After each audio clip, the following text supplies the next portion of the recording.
The level of classification that we're talking about here for these documents, beyond top secret, beyond sensitive compartmented, that could very well include the plans for counterstriking against Russia in the event of a nuclear attack.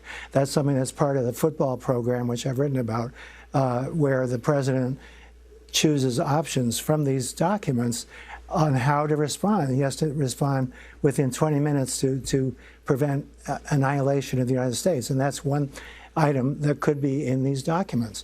Another is our penetrations by the CIA of foreign embassies, of foreign leaders like Putin, as well as recruitment of spies overseas.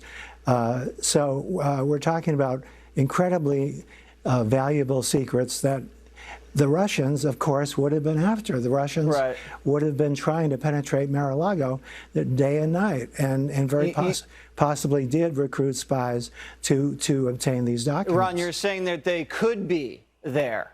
We have no idea if they're there or not, and we'll never know. And at this point, based upon all of your reporting and the report we just did at the top, you can't trust these guys because they lie and they plant evidence for a living.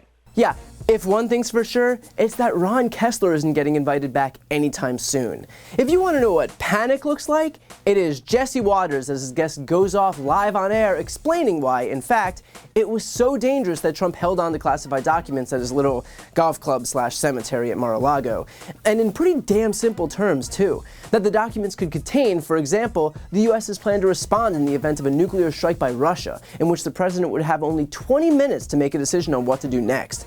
It would seem obvious that Russia would probably want that information, and so maybe, just maybe, the best place to store that information might not be an unsecured golf club where the owner can't stop opening his mouth to anyone at the egg station. Just, you know, for starters. And of course, I shouldn't have to explain this to Republicans, of all people, because clearly they understand the seriousness of mishandling classified documents, right?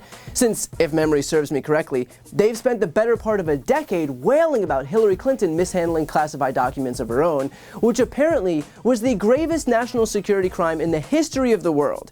And yet, while Clinton had 113 classified documents on a personal email server, it turned out that Donald Trump had 184 confidential, secret, or top secret documents at Mar-a-Lago, more than Hillary Clinton. And look, I'm no math genius, but it would seem to me that if they believe that Hillary Clinton should be, quote, locked up for mishandling 113 classified documents, then I'd imagine that they would want Donald Trump, quote, locked up for 71 more documents than she had, right? Right? Anyone? Anyone at all? Of course, the reason that exactly 0 Republicans are calling for Trump to be thrown into jail is because they never actually cared that Hillary Clinton mishandled classified documents. They just wanted to attack a political opponent.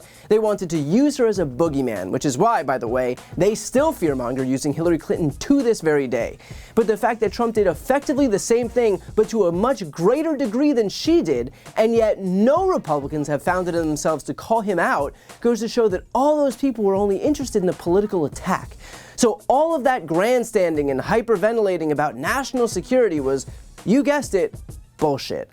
What a surprise. And for those saying, well, Mar-a-Lago is plenty secure, there was a lock on the door, blah, blah, blah, Michael Sala from the Pittsburgh Post-Gazette revealed today in his reporting that a 33-year-old Russian-speaking immigrant posed as a member of a European banking dynasty and infiltrated Mar-a-Lago, where she mingled with Trump supporters and showed up the next day for an outing with Trump, Lindsey Graham, and others. So for everyone out there pretending that somehow Trump's golf club is in any way, shape, or form a secure facility, I guess all it takes is a pretty young girl coming into contact with a bunch of perverted old men to suddenly undermine all of those supposedly foolproof security protocols. Hey, maybe having a guy who can't stop trying to screw random women might not be the best idea for national security after all. Here's the funniest part. Jesse Waters pushes back on Kessler's warnings about the gravity of housing classified documents in an unsecured location by saying that actually, since we don't know for sure what those documents were, it's totally fine. Again, I don't seem to remember so much grace and deference when Hillary Clinton had fewer classified materials than Trump had. I don't seem to remember any Fox host coming on air and saying, well, look, We can't be sure what documents Hillary Clinton had, and we never will, so how can we truly blame her?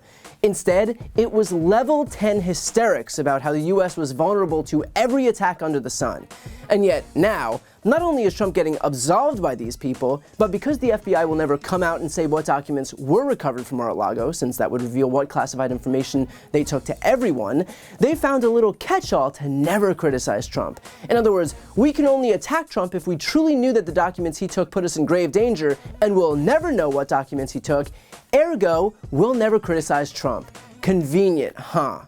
And of course, one last talking point by Jesse Waters, that even on the off chance it was revealed which documents Trump took, which by the way will never happen, still it's fine because at the end of the day, the FBI plants evidence anyway. Isn't it fun how these Fox hosts always have an excuse? Isn't it fun how all the way down the line, there's always some shiny new justification as to why we can never blame Donald Trump and he's always fully absolved?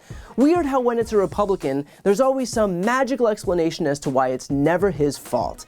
Just lucky, I guess. So these Fox hosts might think they're giving some nuanced take, they might think that they're enlightened, they might think that they're just too smart to fall for the FBI's games. That is nothing more than a front for the fact that their only job is to run cover for a criminal. That's it. It's an entire media ecosystem predicated on protecting someone who has almost comically committed the exact same crimes that end up making these people themselves look like shameless hypocrites when they inevitably defend the same thing that they had wailed about in the past.